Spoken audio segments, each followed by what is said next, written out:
Bonjour à toi, cher spectateur, qui aime bien les derniers films, puisqu'à mon avis, au vu de l'âge du réalisateur de ce long métrage, je pense qu'on est sur le dernier, à moins qu'il nous fasse une Manuel de Oliveira, mais je doute que ça soit le cas. Nous allons parler donc du dernier long métrage potentiellement de Clint Eastwood, qui se nomme Juré numéro 2, qui raconte l'histoire de Justin Kemp, qui est un jeune homme qui semble avoir une vie tout ce qu'il y a de plus tranquille. Sa femme va bientôt avoir son premier enfant.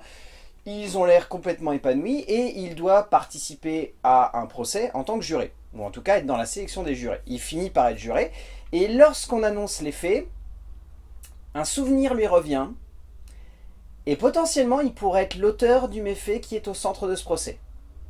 Je dis bien potentiellement, parce que bien évidemment, vous vous en doutez, il y a toute une histoire autour de ça, donc je vais éviter de trop vous en dire. Ça fait plaisir de te revoir, Vincent. Ça fait très plaisir aussi. Bah oui, depuis Merci. le temps. Ouais, Ça fait depuis quand le même temps. 1 an et demi. Ça fait un an et demi, ouais. Ouais, un an et c'est demi. ça, 1 an et demi. Ça fait loin. Comment vas-tu? Ça va très très bien, merci. Très content d'être là. Sacré morceau quand même auquel on s'attaque. Exactement, sacré morceau. Comment commencer Moi j'ai Déjà, envie de dire. déjà c'est le dernier film de Clint Eastwood potentiellement, ce qui est quand même Ouais. un sacré projet. Ouais. J'avoue que perso, moi ça faisait partie des films que j'attendais le plus cette année parce que je t'avoue que le pitch déjà je l'aimais beaucoup. Ok. Et au-delà de ça, le fait que ça soit ce qui va être certainement le dernier film de Clint Eastwood parce qu'au vu de l'âge qu'il a, quand même 94 ans si je dis pas de bêtises, et du fait aussi qu'il avait pas l'air en grande forme sur la fin du tournage, Ouais, on ouais. voyait des images de lui où il était... Amaigri, Voilà. fatigué. C'est Ouais. ça. Je pense que honnêtement, ça serait pas une mauvaise chose que ce soit son dernier film. Il faut pas partir non plus à un moment. Il faut pas trop tirer sur la corde. J'ai cité Manuel de Oliveira. Je sais pas si vous voyez qui c'est. C'est un réalisateur espagnol qui a continué à faire des films jusqu'à l'âge de 109 ans. Ah oui. Donc à un moment, je pense qu'il faut arrêter. En sachant que ces derniers films, tu vois, ils faisaient 50 minutes parce que le gars, il pouvait pas tenir Il plus pouvait longtemps pas en termes de tenir plus, tournage. ouais, Et ok. c'était quasiment tous des espèces de gros plans séquences qui restaient vraiment Ok. en fixe sur des personnages. Donc Mhm. à un moment, faut pas déconner. Mais donc voilà, je pense que Clint Eastwood, il a un peu aussi fait le tour. Je sais pas si t'avais vu Cry Macho, son Si, j'ai vu précédent. ses précédents. Ouais, ouais. Il tire un peu Ouais, sur la corde quand même, ça. Mais j'avais bien aimé quand même. Ah, Cry c'était Macho. c'était Ouais, ouais, sympathique. C'était sympathique. Mais ouais. disons qu'on avait un peu du mal à croire que Clint Eastwood, 89 Ouais, c'est ans à ça, ce ouais. moment-là, finissait avec une petite mexicaine de 55 ans. C'est sûr, Voilà, c'est sûr, ça c'est faisait sûr. un peu tâche. Mais donc voilà, il y avait ce projet, il y avait ce casting, il y avait ce fait que Clint Eastwood reste derrière la caméra et ne soit plus devant, il y avait ce pitch, il y avait tout ça qui donnait envie. J'avoue que j'étais très intrigué par le projet. Et bah, je vais me tourner tout de suite vers toi, mon cher Vincent, et je vais te demander ce que tu as pensé de Juré numéro 2. Eh bien, moi, je veux dire coupable. Coupable, votre honneur. Oh, c'est beau. Coupable d'avoir passé un bon moment de cinéma. Contrairement à toi, tu vois, je l'attendais pas, ce film. Je suis pas un grand fan de Clint Eastwood. Je sais pas les films que j'attends, mais force est de constater que je les finis toujours par les voir. Et à chaque fois, je prends ma petite claque. Et c'est le cas sur celui-ci, quoi. C'est un film que j'ai vraiment, vraiment beaucoup aimé. C'est d'un classicisme fou, Oui. mais c'est ce qui fait tout le charme du film. Et voilà, je trouve qu'il conclut sa filmographie en beauté. Tu parlais peut-être que c'est son dernier film. Et voilà, si c'est ça, bravo l'artiste. Ouais, non, clairement. Bah, vous n'allez pas voir Clint Eastwood se transcender à 94 ans, hein. Je tiens tout de suite à vous placer ça, hein. C'est un film qui sonne vraiment comme le Clint Eastwood classique qu'on aurait pu avoir dans C'est ça. le milieu des années 90. Voilà, c'est Mhm. tous ces espèces de films là où il se retrouvait soit à tomber sur le président qui bute une prostituée, soit ces films où il se retrouvait à devoir courir en plein milieu de la ville. On est un peu sur ce délire de vouloir renouer avec du polar, mais du polar très classique. C'est-à-dire que là, l'idée, c'est vraiment plus d'en faire un espèce de grand drame avec un procès au milieu. Ce qui est rigolo, parce que, tu vois, je me faisais une réflexion il n'y a pas longtemps, mais il y a un vrai regain du film de procès. C'est vrai. Depuis maintenant 1 an et demi, 2 ans, il y a je ne sais combien de films qui Anatomie s'alignent. d'une chute. Bah, déjà, voilà, il y a pour Anatomie en d'une citer chute. qu'un. Là, il vient dans cette espèce de mouvance de vouloir vraiment nous montrer un procès. Et surtout, encore une fois, il y a cette idée que je trouve pas forcément si novatrice que ça. Parce que le coupable idéal qui se retrouve au mauvais endroit au mauvais moment et qui va se retrouver en plein milieu de l'affaire hein, malgré lui alors que personne regarde dans sa direction. On a déjà vu 1000 fois cette histoire. Mais tourner de cette manière-là, jouer sur la culpabilité, jouer sur le regard en fait qui est porté sur un héros un peu malgré lui, C'est parce ça. qu'on va pas se mentir, en fait, personne ne le regarde comme un coupable, il est le seul à se regarder comme un coupable et il est le seul à se questionner. Et puis ça va crescendo en plus. Et puis ça va crescendo. Mais je trouve que du coup ça fonctionne bien et ça fait qu'on se retrouve dans un film où, encore une fois, il y a le classicisme à la Eastwood. C'est-à-dire C'est ça. que niveau mise en scène, il n'y a pas de plan brillant, il n'y a pas de moment où on se dit c'est... Des faits de caméra de fou extrêmement recherchés, Mais il y a des petits trucs. Il y a des petites subtilités, C'est voilà. ça, il y a des petites subtilités à gauche et à droite où on se dit, ah quand même, on sent que le pépère, il n'a pas tout raconté, il n'a pas tout expérimenté, il n'a pas tout fait, quoi. Et du coup ça fait que ça fonctionne et Ça qu'on fonctionne. se laisse bien embarquer. Je suis entièrement d'accord avec toi. Entièrement d'accord avec toi. On parlait de classicisme, mais voilà, c'est vrai qu'il arrive à d'un scénario qui peut paraître simple de prime abord, c'est bourré de subtilité et au final, si tu creuses, c'est extrêmement complexe. Voilà, la relation des personnages avec la justice, la morale. Et là-dessus, ouais, c'est un joli tour de force, quoi. Clairement. Ouais. Je te propose qu'on saute dans l'écriture. Ouais. Donc c'est Jonathan Abrams qui a écrit le scénario. Alors sachez que Jonathan Abrams n'a pas grand chose à son actif, si ce n'est être le producteur et le co-scénariste D'une petite. du Évasion avec Schwarzenegger et Stallone. Voilà, je vous jette ça comme ça et sachez qu'il n'a rien fait depuis. On a vérifié, il a rien pondu, il a rien scénarisé, il a rien produit. Alors peut-être qu'il a fait comme le personnage principal, il s'est consacré à sa famille, je ne sais pas. Mais voilà, c'est un peu surprenant de voir le gars débarquer et se dire, bon bah, je sais bien, je vais raconter la prison du futur, si je racontais le procès maintenant. Mais ouais, même pas un projet en cours, rien. Ouais, non, rien du tout. Il y a ça et démerdez-vous avec. Je serais curieux de savoir, tu vois, Clint Eastwood, la relation du coup avec ce Jonathan Abrams. C'est peut-être son genre en fait. Ouais, C'est va c'est savoir. peut-être son genre. En tout cas, cette écriture, elle est... bon, comme tu l'évoquais si bien, il n'y a rien de surprenant en fait dans cette base d'écriture. On n'est pas devant un pitch où on va se dire, waouh, c'est ultra novateur, c'est limite expérimental. C'est pas du tout le cas. Ce que j'aime bien en fait, c'est que dans ce pitch, il y a tout ce qui fait l'essence même du cinéma de Eastwood. C'est-à-dire que l'objectif est de prendre un personnage, de le laisser dans son quotidien et d'un seul coup amener un petit élément perturbateur qui fait revenir quelque chose du passé. Et bah, il est indéniable que ici ça fonctionne.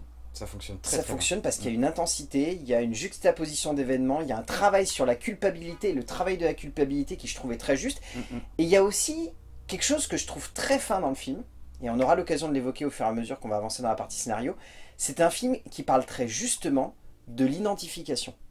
C'est quelque chose de très compliqué au cinéma parce que prendre un personnage et le mettre comme coupable malgré lui, entre guillemets, c'est poser tout de suite une ambiguïté entre le spectateur et le protagoniste. Et ici, je trouve que Abrams, il a vraiment réussi à aller dans la meilleure direction, c'est-à-dire que perso, Justin Kemp, je l'ai beaucoup aimé durant 90% du film. Ouais, tu l'aimes du début à la fin, c'est vrai. Quasiment. C'est vrai. Ouais, Quasiment. quasiment. Ouais. J'avoue qu'il y a un petit moment quand même où je me suis dit...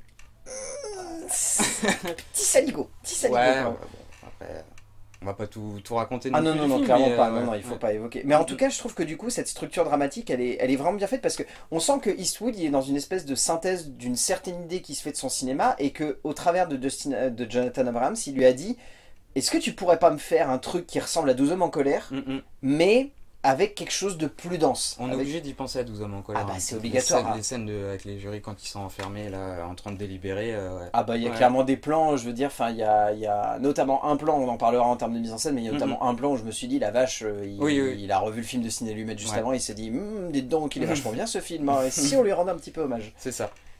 Mais du coup, au niveau du scénar, toi, t'en as pensé quoi de manière globale? Bah, je crois que t'as un peu tout dit. Hein. Moi, ce que j'ai bien aimé, c'est qu'on te donne les clés d'entrée. Voilà, le personnage, plus ou moins, on sait qu'il est plus ou moins coupable. C'est ça. Mais du coup, voilà, il y a toute la construction ou déconstruction du coup qui va se faire après. Et puis même les personnages secondaires qui gravitent autour de lui. Je trouvais ça super bien écrit, quoi. Et je trouve que le personnage, on s'identifiait à lui. Non, j'ai rien à dire. Ah mais non, moi je trouve ça fort parce que Justin Kemp, moi j'aime bien l'idée en fait, parce que on va pas se mentir, ce type de personnage, niveau identification, on est vraiment au sommet. Ah oui. Parce qu'on a tous eu peur un jour d'avoir fait quelque chose qui nous amène dans une position où on se sent coupable, on sait qu'on est potentiellement coupable, mais on doit jouer les innocents. C'est vrai. Et j'aime beaucoup cette idée de base parce que en termes d'immersion pure, ça fait que dès les premières minutes, t'es dedans.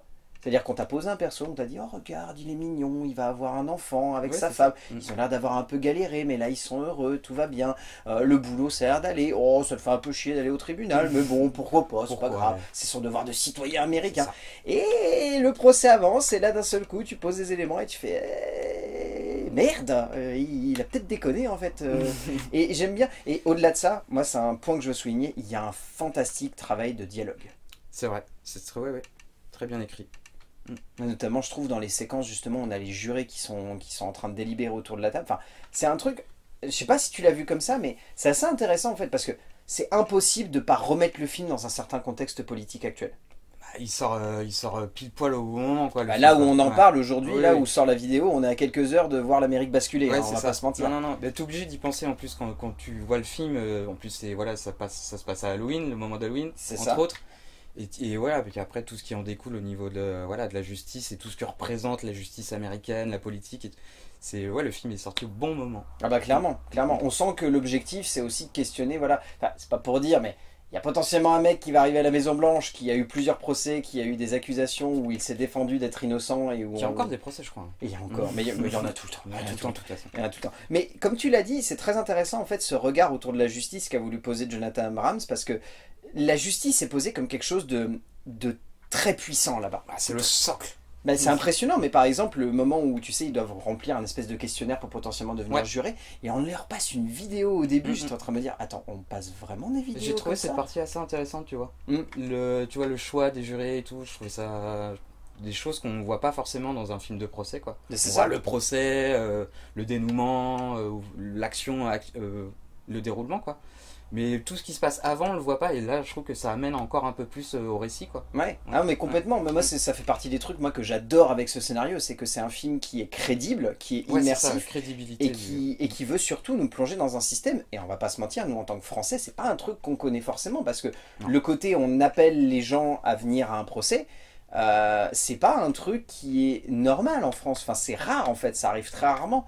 Et aux États-Unis, vu que toutes les cours sont divisées en fait à gauche et à droite en fonction des États, il y a un côté beaucoup plus formel. C'est limite une étape de vie en fait pour un citoyen américain de devenir un moment juré, ou en tout cas d'être appelé à potentiellement devenir juré. C'est ça. C'est-à-dire qu'un jour tu vas recevoir un truc dans ta boîte aux lettres, c'est genre vous êtes appelé par l'État à être juré pour tel Cool. procès. Chouette. Et puis c'est genre ouais, tu te dis bah c'est comme le recensement, c'est genre ah bah tiens il faut le faire. Il et faut bah, le faire, allons-y. ouais.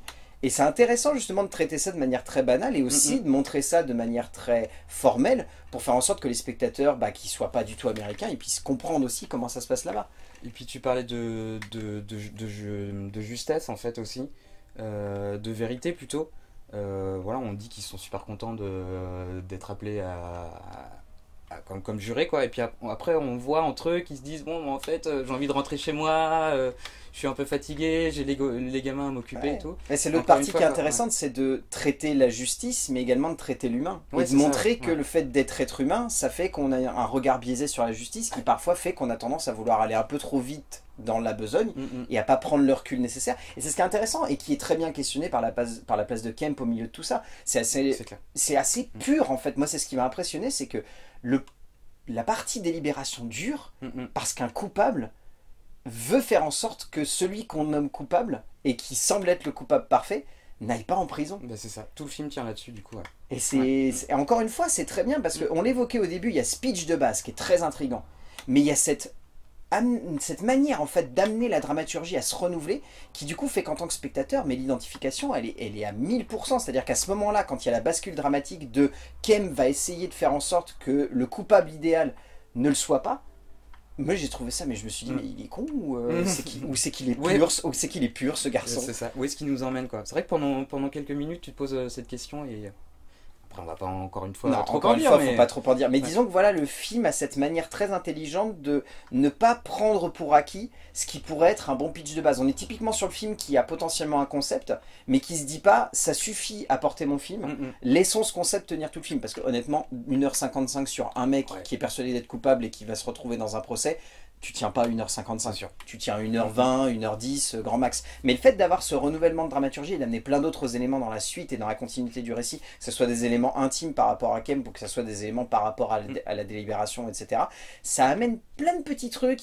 Il y a des personnages, pareil, on va pas trop vous les révéler, mais il y a des protagonistes qui semblent très secondaires dans un premier temps, mais lorsqu'on connaît les acteurs qui les campent, on se doute que voilà, ils vont avoir un rôle plus important. Mais il y a des jeux autour de ces personnages qui sont amenés au fur et à mesure que la dramaturgie avance, qui fait qu'on se dit, ce personnage-là questionne une autre manière de regarder la justice, questionne le côté très personnel finalement de se fier à ce que l'on voit, se fier à ce que l'on ressent, se fier à ce que l'on comprend aussi, parce que c'est un film qui parle beaucoup de ça, on est obligé de juger un homme par rapport à ce qu'on nous a dit, mais forcément en tant qu'être humain, on va réfléchir, on va cogiter et on va constamment faire et si, et si, et si. La moralité, quoi. C'est ça. Le niveau, où est-ce qu'on met le curseur, ouais.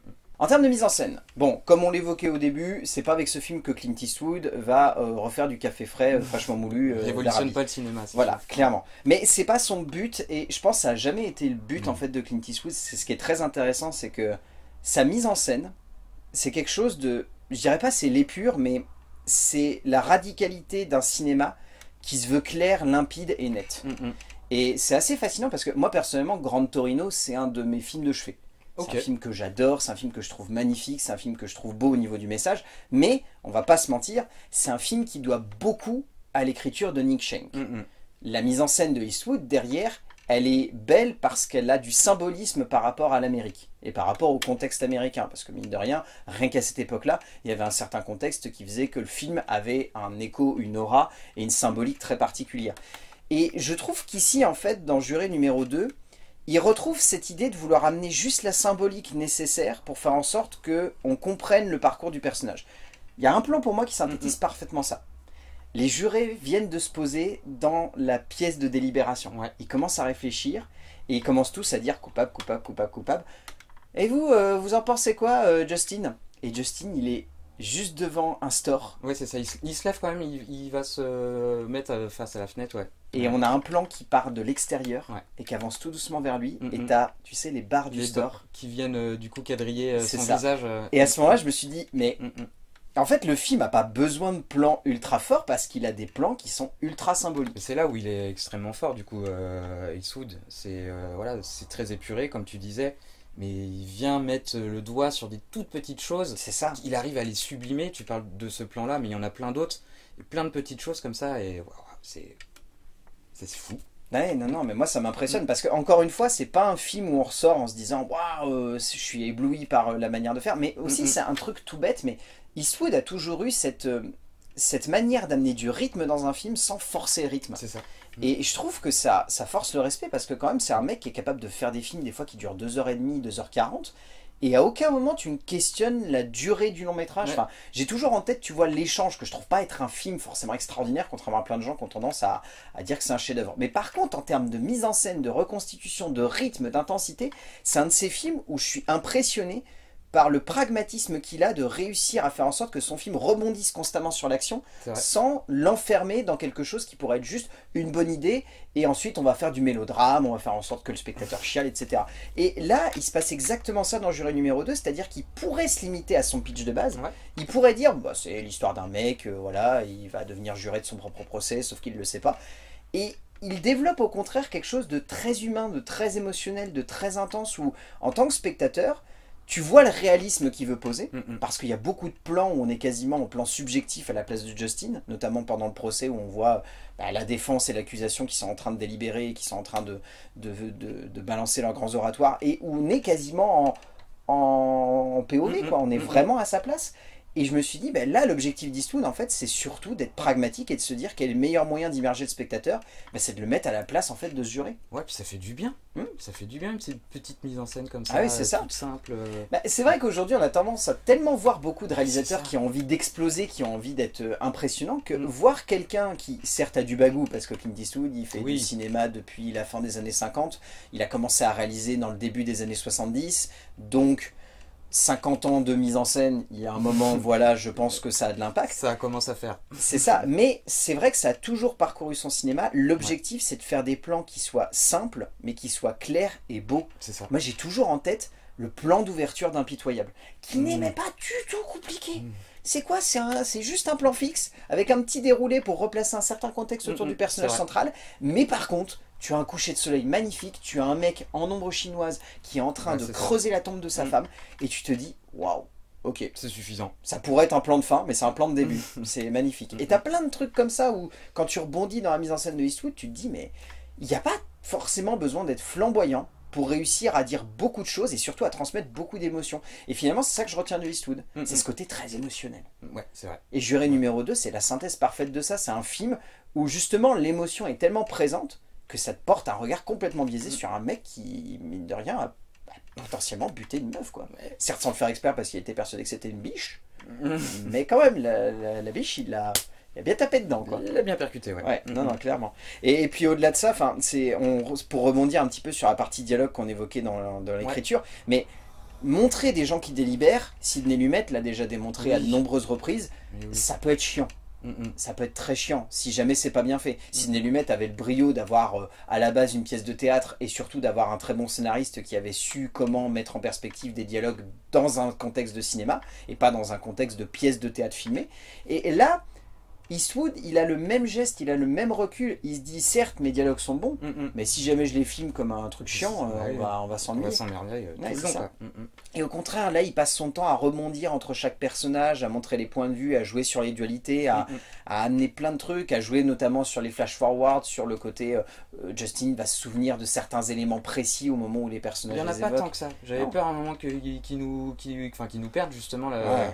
Mais non. Encore une fois, c'est toujours bien amené, quoi. C'est ça. Et il y a une scène que je trouve très bonne, sans spoiler. C'est une scène à un moment où les différents membres du jury vont sur le lieu d'une des scènes importantes du procès.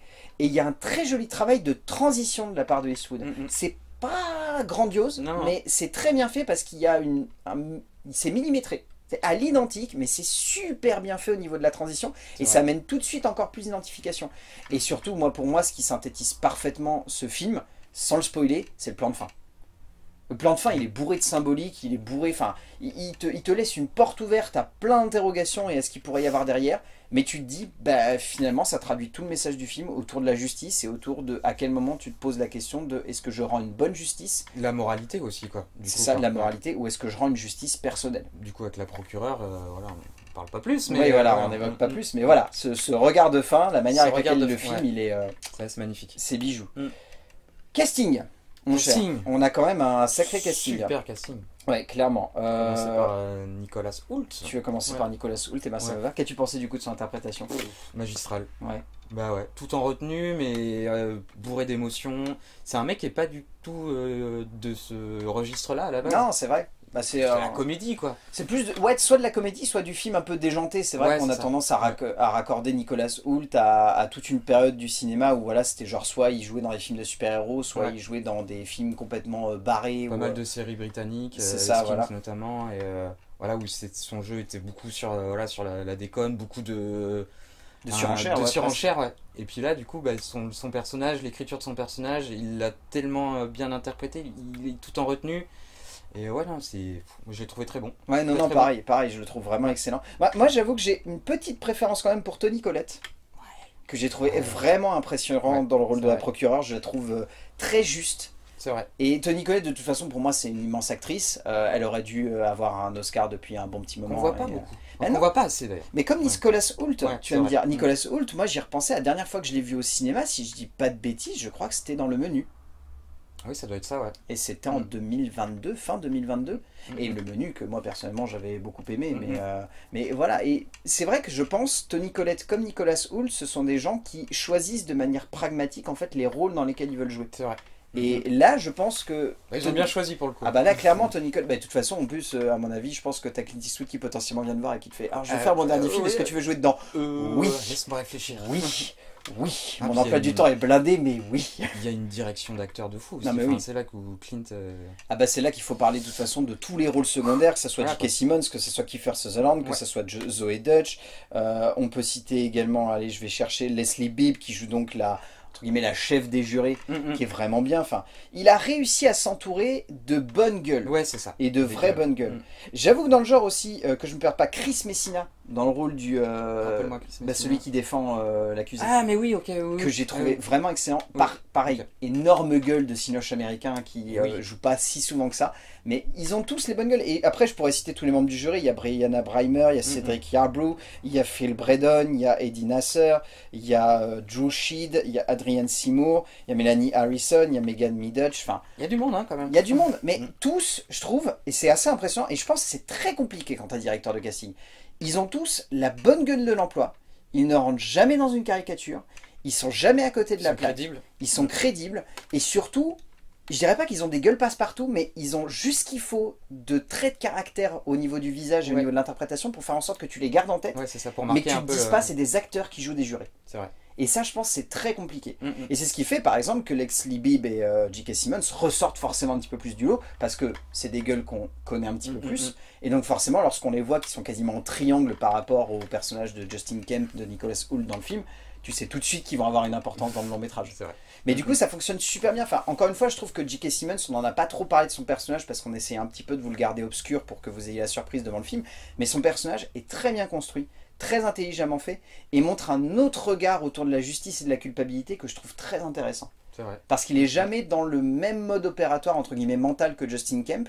Mais tu sens qu'il véhicule un peu les mêmes idéaux. C'est vrai. Et je trouve ça très très bien fait. Mais de toute façon, de manière globale, ce casting, enfin, comme Le casting. à chaque fois dans Ouais. les films de Clint Eastwood, je trouve qu'il y a une justesse de direction d'acteur qui est très impressionnante. Et puis le fait qu'ils se mettent pas en scène par rapport à ses précédents films, Clint Eastwood, je trouve que voilà, ça Ça fait du bien. fait du bien aussi, ouais. Ouais, parce que Cry Macho, voilà. Ouais, Même la mule, non, c'est surtout la mule, moi, qui m'a. Ah, la mule, tu vois, il m'a fait rigoler parce qu'il y Mais avait un oui. côté un peu. Le film était presque une comédie sans le vouloir. Oui, quoi, c'est tu vrai, vois, ouais. il y avait quand même un côté un peu déjanté, genre ce papy qui devient mule pour le cartel mexicain. Ouais, J'avoue que. ouais. Et tu t'imagines pas Clint Eastwood au milieu, mais du coup, vu que l'histoire de C'est base vrai, était bon, un peu allumée. ouais, c'est vrai, c'est vrai.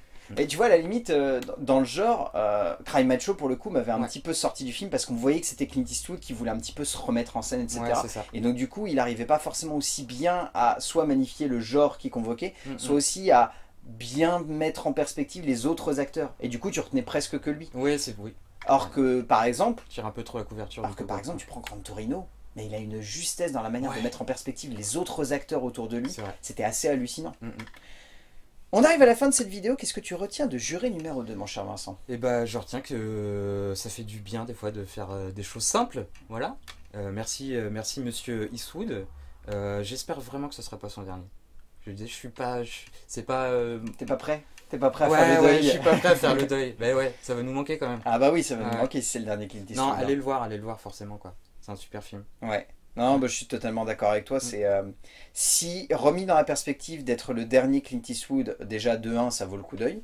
Parce que c'est un des grands monsieur de la mise en scène américaine de la fin du XXe siècle T'es et du obligé. début du XXIe qui livre son dernier baroud d'honneur. Donc clairement, à partir de là, ça doit vous convaincre d'aller voir le film. Et au-delà de ça, je trouve que c'est un film qui démontre que dans le classicisme hollywoodien à la Eastwood, Ouais. il y a quand même une vraie maîtrise à la fois de la mise en scène et surtout un pragmatisme qui fait que Eastwood sait s'entourer des bonnes personnes pour avoir une belle photo, avoir des excellents acteurs, avoir un scénario qui tienne la route et qui ne soit jamais à côté de la plaque ou trop rocambolesque.